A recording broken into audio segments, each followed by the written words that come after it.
केंद्रीय गृह मंत्री अमित शाह द्वारा संसद में बाबा साहब भीमराव अंबेडकर को लेकर दिए गए बयानों के बाद अब यूपी की राजनीति हलचल तेज हो गई है। तमाम राजनीतिक पार्टी अमित शाह के खिलाफ सड़कों पर उतरकर प्रदर्शन कर रही हैं। ऐसे में समाजवादी पार्टी के राष्ट्रीय आह्वान पर यूपी के कई जिलों में सपा कार्यकर्ताओं ने प्रदर्शन किया। प्रदर्शनकारी कार्यकर्ता जैसे ही कलेक्ट्रेट की तरफ जाने लगे तभी पुलिस ने उन्हें रोकने का प्रयास किया। इस दौरान सपा कार्यकर्ताओं की पुलिस के साथ झड़प भी हो गई। दरअसल संसद सत्र के दौरान केंद्रीय गृह मंत्री अमित शाह ने बाबा साहब भीमराव अंबेडकर को लेकर बयान दिया था। उनके बयान की निंदा लगातार विपक्ष के स्तर से की जा रही है। पहले कांग्रेस ने पूरे मामले को लेकर प्रदर्शन किया, अब समाजवादी पार्टी भी बाबा साहब के अपमान को लेकर लगातार प्रदर्शन कर रही है। राष्ट्रीय आह्वान पर शनिवार को समाजवादी पार्टी के कार्यकर्ता सुबह से ही पार्टी कार्यालय पर एकत्र होना शुरू हो गए थे। प्रदर्शन की आशंका के चलते सुबह से सपा कार्यालय को पुलिस ने भी छावनी में तब्दील कर दिया था। और ये 6 तस्वीरें आपकी टीवी स्क्रीन पर, जहां में सबसे पहले लखनऊ की तस्वीर है, जहां पर बाबा साहब के मूर्ति को लेकर और इस तरह से प्रदर्शन किया गया। दूसरी तस्वीर मैनपुरी और तीसरी मेरठ, कन्नौज, चित्रकूट और रायबरेली की ये तस्वीरें हैं, जहां पर लगातार प्रदर्शन जारी रहा और इस दौरान पुलिस ने बैरिकेडिंग लगाकर प्रदर्शनकारियों को रोकना भी चाहा और इस दौरान झड़प भी देखने को मिली है। तस्वीरों में देखा जा सकता है कि किस तरह से उग्र आंदोलन लगातार जारी भी है, प्रदर्शन किया जा रहा है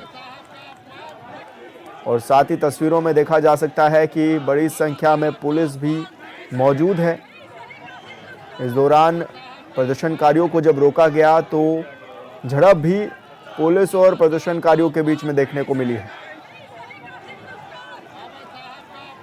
हालांकि इससे पहले कांग्रेस ने प्रदर्शन किए थे, लेकिन अब समाजवादी पार्टी ने भी प्रदर्शन किए हैं और ये कहा है कि गृह मंत्री अमित शाह ने बाबा साहब का अपमान किया है।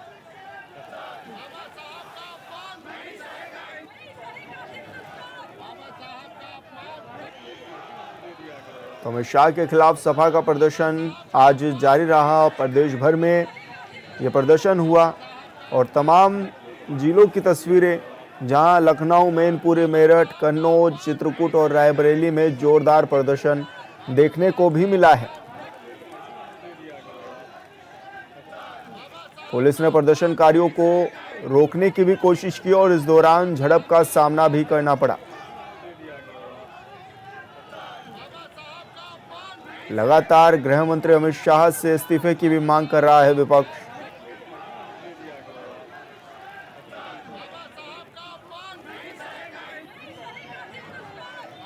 तो बड़ी संख्या में प्रदर्शनकारी पहुंचे हुए थे, जिन्हें कंट्रोल करना भी पुलिस के लिए बड़ी चुनौती रहा।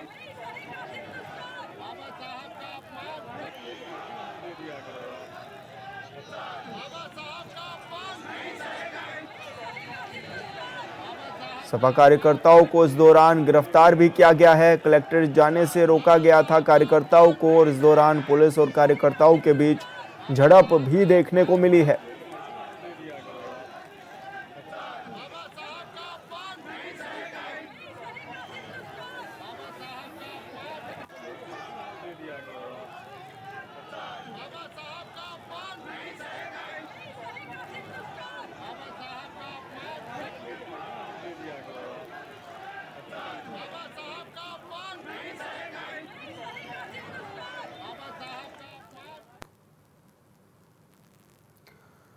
और संवाददाता राशिद आरिफ हमारे साथ लखनऊ से फोन लाइन पर जुड़ गए हैं। राशिद, किस तरह का माहौल आज देखने को मिला है, कितना गुस्सा है सपा पार्टी में?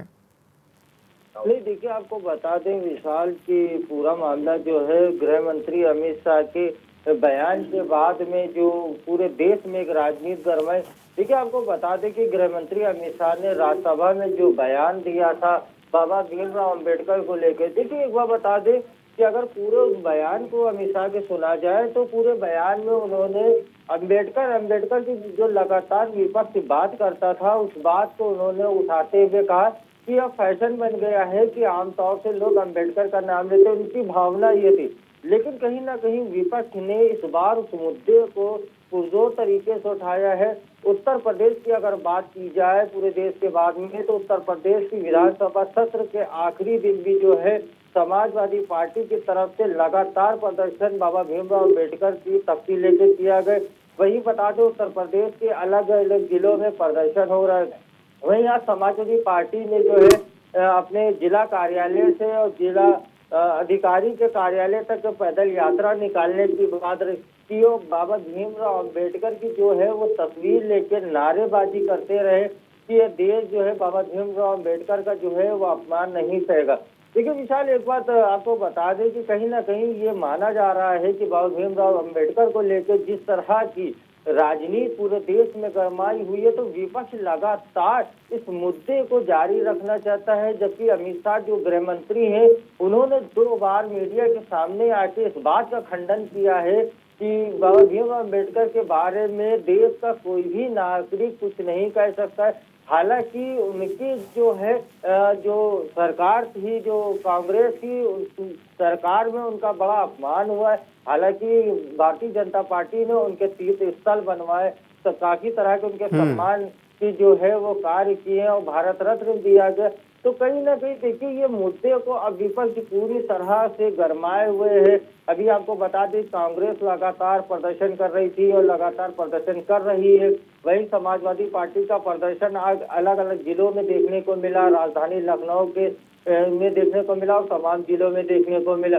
उसी के बाद में माना यह जा रहा है कि जिस तरह से बीएसपी ने भी 24 तारीख को ऐलान किया है कि वो भी जो है प्रदर्शन करेंगे। विशाल, तो पूरा मामला ये आ गया है कि बाबा भीमराव अम्बेडकर को लेकर कहीं ना कहीं भारतीय जनता पार्टी को घेरने की एक रणनीति जो है विपक्ष ने बनाई है, चाहे समाजवादी पार्टी हो, चाहे बसपा हो, चाहे कांग्रेस हो। तो उस रणनीति के तहत अब लगातार विरोध प्रदर्शन हो रहा है और ये आपको आने वाले दिनों तक के देखने को मिलेगा।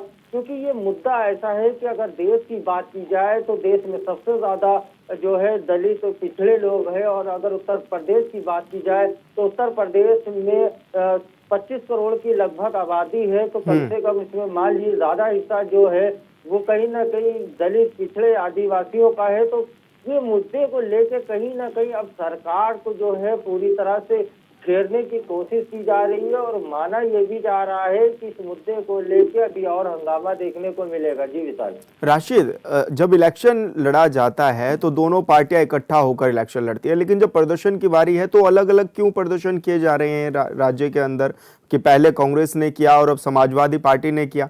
एक साथ प्रदर्शन नहीं देखा गया, अलग अलग दोनों पार्टियों ने प्रदर्शन किया। इसके पीछे की भी क्या वजह देखी जा रही है? नहीं देखिए विशाल, आपको बता दूं कि जैसे इंडिया गठबंधन, इंडिया अलायंस है, तो इसमें तमाम जैसे कांग्रेस, सपा है, तमाम दल साथ में। लेकिन जब प्रदर्शन करने की बात आती है, देखिए उत्तर प्रदेश जो है देश का सबसे बड़ा राज्य है और सबसे ज्यादा यहाँ लोकसभा की सीटें हैं और विधानसभा की सीटें। तो कहीं ना कहीं जो ताकत है वो समाजवादी पार्टी वो अपना अलग दिखाना चाहती है। कांग्रेस को उत्तर प्रदेश में बहुत ज्यादा जो है वो कांग्रेस का बहुत ज्यादा उत्तर प्रदेश में जो है संगठन मजबूत नहीं है। अगर बात कर ली जाए तो 2 विधायक हैं, 5 सांसद, वो भी अब लोकसभा में जीत के आए। तो उत्तर प्रदेश में कांग्रेस का बहुत ज्यादा असर नहीं देखने को मिलता है। तो कांग्रेस पार्टी जहां जहां राज्य में सरकार है या जहां जहां मजबूत है, तो वहां वो उस तरह से प्रदर्शन कर रही है। अगर उत्तर प्रदेश की बात की जाए तो उत्तर प्रदेश में समाजवादी पार्टी एक विपक्ष का बड़ा चेहरा है और कहीं ना कहीं संगठन भी मजबूत है, 37 सांसद है। तो उत्तर प्रदेश में समाजवादी पार्टी जो है वो अपना जो है जो प्रदर्शन है वो एक अलग दिखाना चाहती है, एक अपना शक्ति प्रदर्शन जो है वो अलग तरीके से दिखा रही। क्योंकि आगामी चुनाव जो 2027 में होगा उसमें अब देखने वाली बात ये होगी कि सपा और कांग्रेस एक साथ आते हैं या अलग अलग चुनाव लड़ते हैं, ये भी अभी तय नहीं है। देखिए इंडिया गठबंधन जो है वो कहीं ना कहीं पूरी तरह से, अगर उत्तर प्रदेश की बात की जाए तो उत्तर प्रदेश में समाजवादी पार्टी पूरे विपक्ष को जो है आगे बढ़ाती है। कहीं ना कहीं अखिलेश यादव का चेहरा वो सामने होता है। अखिलेश यादव जो है लगातार जो है उत्तर प्रदेश की जो सीटें होती हैं उन पे बात वो करते हैं, जितनी सीटें वो देना चाहते हैं उतनी सीटें देते हैं और विपक्ष को उसी में जो उनके गठबंधन का अलायंस होता है उसी में उनको समझौता करना होता है। तो उत्तर प्रदेश में ये स्वाभाविक है कि समाजवादी पार्टी और कांग्रेस एक साथ नहीं आके प्रदर्शन कर सकते बिल्कुल। हैं, क्योंकि सपा जो जी, है अपने बिल्कुल वर्चस्व। राशिद, बहुत शुक्रिया आपका तमाम जानकारी साझा करने के लिए। तो आपको बता दें कि अलग-अलग जिलों में प्रदर्शन किया गया है और रायबरेली से भी ये तस्वीरें सामने आई हैं। रायबरेली का रुख कर लेते हैं, संवाददाता से जानकारी ले लेते हैं। असद खान हमारे संवाददाता हमारे साथ लाइव जुड़ गए हैं। असद, क्या कुछ जानकारी मिल रही है, किस तरह का प्रदर्शन रहा रायबरेली में? बिल्कुल, निश्चित तौर पर विशाल, जिस तरह से जो प्रदर्शन पूरे प्रदेश में चल रहा है, चूँकि रायबरेली से सांसद राहुल गांधी हैं और कहीं न कहीं जिस तरह से बाबा साहब की ऊपर अभद्र जो टिप्पणी की गई है कि अब फैशन हो गया है और अब अम्बेडकर, अम्बेडकर, अम्बेडकर, और इतनी अगर आप वो कर लेते हैं तो कहीं न कहीं आप 7 जन्मों तक स्वर्ग आपको मिल जाता। तो उस पर हुँ, कहीं न कहीं जो दलित समाज है या जो बाबा साहब के अनुयायी हैं, वो इसको लेकर विरोध प्रदर्शन कर रहे हैं। लेकिन अब ये राजनीतिक रूप हो गया है, चूंकि सदन के अंदर इस तरह की जो भाषा का प्रयोग किया गया, उसको लेकर गृह मंत्री से अब इस्तीफे और कहीं ना कहीं उनसे मांग की जा रही कि वो माफी मांगे और इस्तीफा दें।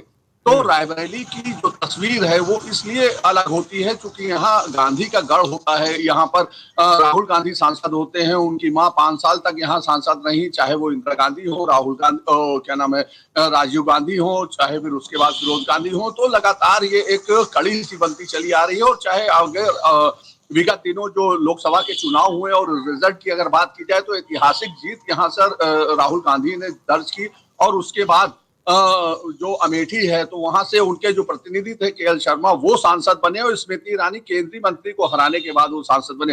तो ये जुड़ाव है रायबरेली का कांग्रेस पार्टी के लिए। लेकिन लगातार जो कयास लगाए जा रहे थे कि जो गठबंधन रहा है वो एकजुट होकर प्रदर्शन करेगा, लेकिन अब इस पर राजनीति इसलिए तेज हो गई है कि हमको समझना होगा 2027 के चुनाव को लेकर। चूंकि रायबरेली कांग्रेस का गढ़ जरूर रहा है, अमेठी गढ़ रहा है, लेकिन अगर बात की जाए तो जो रिजल्ट आए, जिस तरह से कांग्रेस की सीटें बढ़ी, तो उसका अहम योगदान अगर किसी को दिया जाता है तो वो समाजवादी पार्टी को दिया जाता है कि हुँ, आज आप दहाई का आंकड़ा क्रॉस कर चुके हैं। जबकि अगर 2014 के चुनाव की बात की जाए या उससे पहले के चुनाव की बात की जाए तो लोकसभा चुनाव में कांग्रेस एक मात्र सीट रायबरेली की ले पाया था, वो भी सांसद जो यहाँ से बनी थी सोनिया गांधी जी। हुँ, और उसके बाद जब उनकी तबीयत खराब होती है और उसके बाद वो स्वस्थ होती है और वो सदन में सीधे जाती है और कहीं ना कहीं वो चुनाव से दूर होती है और राज्यसभा सांसद बनती है। तो हुँ, अब सवाल ये उठता है कि 2027 में क्या ये गठबंधन मजबूत रह पाएगा? क्या वो इस तरह से चुनाव एकजुट होकर लड़ेगा, या समाजवादी पार्टी, चूंकि प्रदर्शन अलग अलग हुए हैं तो इससे अंदाजा जरूर लगाया जा सकता है। क्योंकि रायबरेली की जो सीटें हैं, कई अगर पिछले अगर हम लोग इतिहास उठा के देखेंगे तो उसमें कांग्रेस की सीटें निकलती थी विधानसभा चुनाव में भी, लेकिन कुछ जो चुनाव हुए हैं उन पे इतना अच्छा असर नहीं डाल पाई है कांग्रेस। लेकिन एकमात्र सीट जो यहाँ पर विधायक की निकाली गई थी वो अदिति सिंह ने निकाली थी, जो बाहुबली विधायक हैं अखिलेश सिंह, उनकी पुत्री हैं अदिति सिंह, उन्होंने निकाली थी। लेकिन समय बीतने के बाद वो भी कहीं ना कहीं बीजेपी के खेमे में जाकर खड़ी हो गई। हुँ। और अभी अगर मौजूदा बात की जाए तो एक भी विधायक रायबरेली में कांग्रेस का नहीं है। भले हुँ। अगर हम बात की जाए बगल लेकिन की सीट असद, अमेठी की ऐसे में और अगर जिस तरह से प्रोटेस्ट रहा है, अब आने वाले समय में किस तरह से देखा भी जाएगा और क्या कुछ बातचीत आपकी हो पाई है कि अब अगला किस रूप में अब इसको दिखाया जाएगा प्रदर्शन को? देखिए, शीर्ष नेतृत्व है, चाहे वो अखिलेश यादव का रहा हो और चाहे फिर वो अजय राय रहे हो और चाहे राहुल गांधी रहे हो या हुँ, प्रियंका गांधी रही हो।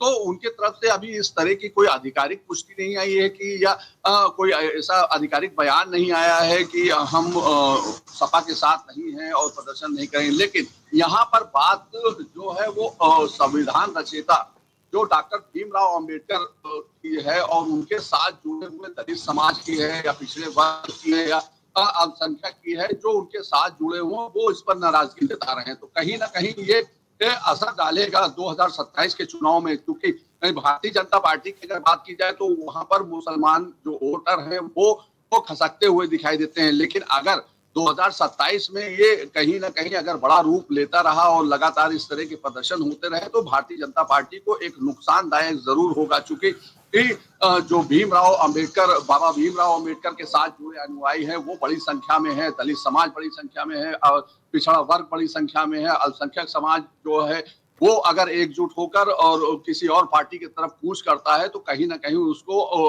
लाभ मिलेगा आने वाले 2027 के विधानसभा चुनाव में। तो ये इसको भारतीय जनता पार्टी को समझना होगा और इस पर कहीं ना कहीं निर्णय लेने की जरूरत है। फिलहाल अब देखना ये होगा कि आगे आने वाले समय में किस तरह से ये पार्टी इस पर उत्तर देती है या इसको किस तरह से मैनेज करती है, ये देखने वाली बात होगी विशाल। बिल्कुल असद, बहुत शुक्रिया आपका तमाम जानकारी साझा करने के लिए।